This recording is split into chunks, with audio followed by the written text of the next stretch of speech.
자, 여러분 이게 복사하는 것부터 설명 다시 드릴게요. 1번 그룹을 이동 도구로 잡아서 그냥 당기는 게 아니라 Alt키 누르고 이렇게 당기면 그룹이 통째로 이렇게 복사가 됩니다. 통째로 복사된 그룹의 이름은 2번으로 만들어 주고요. 이 그룹을 열어서, 작은 화살표 있거든요. 이걸로 열어서 바디 영역만, 바디 레이어만 수정하면 되겠죠. 보이시죠? 자, 이 바디 레이어 얘를 클릭을 해서 수정하면 됩니다. 그런데 기존에 보이는 상태에서 수정을 하고 싶어요. 안 보이니까 감이 좀 없어요. 네, 그러시면 그냥 이 레이어를 이렇게 투명도 37%뭐 이런 식으로 낮춰 주시고요. 레이어 창에 보시면 불투명도 낮추는 게이지가 있습니다. 레이어 창 위에요. 자, 이대로 새 레이어를 만들어 줍니다. 이 상태에서 Shift Ctrl N 뭐든지 새 레이어를 만들어서 그려요. 자, 바디 2라고 이름 지어주고 두 번째 동작에 바디를 그립니다. 자, 이번에는 좀 다른 동작의 바디를 한번 먼저 그려볼게요, 여러분. 레이어 하나에 그릴 수 있는 바디로 그리고 싶어요. 그래서 허리춤에 손을 얹고 있는 이런 정도의 동작으로 화가 난 자세의 뭐 이런 동작을 하나 그렸어요. 그리고 그대로 레이어 복사해서 반대로 뒤집어서요. 편집 변형 가로로 뒤집기.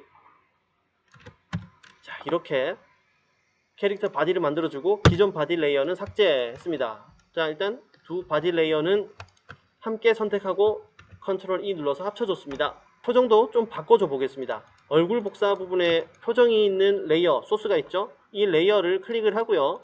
눈 표시를 껐다 켰다 해보면 해당 레이어에 뭐가 있는지 정확히 확인할 수 있어요. 자, 이렇게 확대합니다. 그리고 브러쉬 가지고 표정을 좀 지우고 싶어요. 자, 근데 눈, 코, 입 위치를 지정을 하고 확인을 해야 되니까 이것도 마찬가지. 그냥 해당 레이어의 불투명도를 살짝 이렇게 낮춰서 새 레이어를 만들고 표정 2 이렇게 그냥 만드셔도 돼요. 화가 난 눈 그리고요.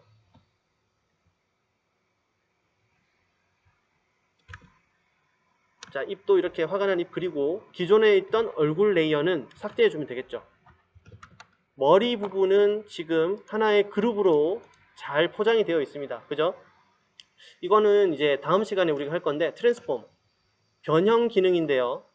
Ctrl T를 눌러서 우리가 이 캐릭터의 간단한 각도나 혹은 형태를 조절을 할 수가 있어요. 여러분들은 소스 개념으로 이 캐릭터의 레이어와 그룹들을 철저하게 이해하고 계시면 돼요. 얘들은 한번 잘 그려두면 괜찮은 소스로 내가 그림 그리는데 계속 이렇게 영향을 미칠 수 있는 이 상태로 레이어에 남아줄 겁니다. 자, 일단 이렇게 고개를 살짝 옆으로 틀고 이런 컨셉을 또 하나 완성했어요.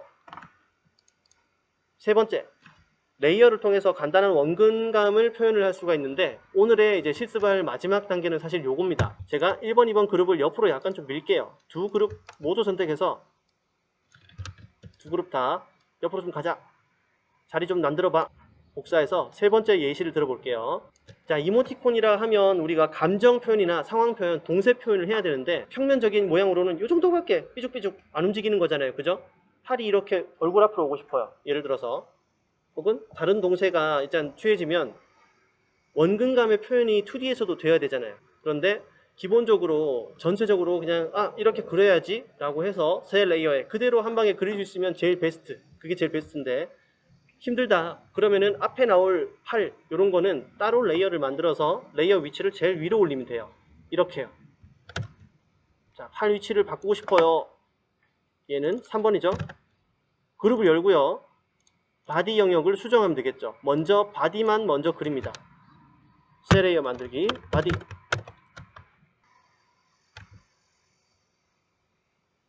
절반 그리기 했고 바디만 먼저 이렇게 그려요.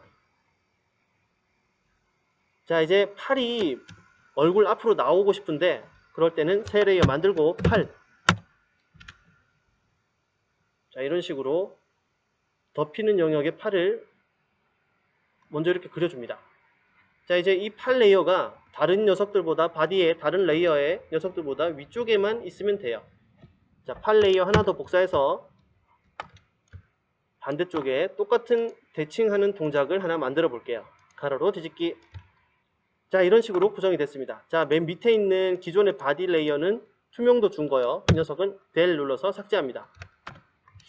자, 이제 선으로만 그려보니까 이렇게 됐는데 실제 컬러를 칠하면 어떻게 될까요? 자, 팔만 따로 레이어를 합쳐줄게요. 얘는 노란색으로 한번 칠해볼게요. 자, 노란색으로 바디 컬러부터 칠하겠습니다. 새 레이어 만들기, 바디 컬러 노란색으로 한번 이렇게 정하고 칠해볼게요.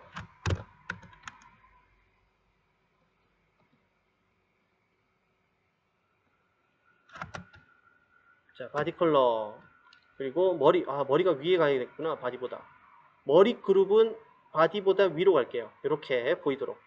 자, 그리고 머리 열어서 머리 그룹 안에도 새 레이어를 만들어 주고 머리 컬러 라고 하나 만들어 줄게요. 머리 컬러 이 레이어나 그룹 안에 칠합니다. 자, 이렇게 위치를 조정하는 이유는 팔이 얼굴보다 몸보다 앞쪽에 보여야 되기 때문이죠.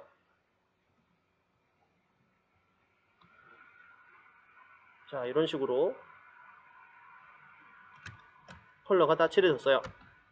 남아있는 건 팔 컬러죠. 이제 머리 그룹 닫고, 자, 팔 컬러를 한번 만들어 볼게요. 새 레이어 만들기 Shift Ctrl N 해서 팔 컬러, 네, 팔 레이어보다 한 칸 아래로 이렇게 내렸습니다. 팔 컬러는 이제 이렇게 칠해주면 아래쪽에 있는 레이어들이 다 이렇게 가려집니다.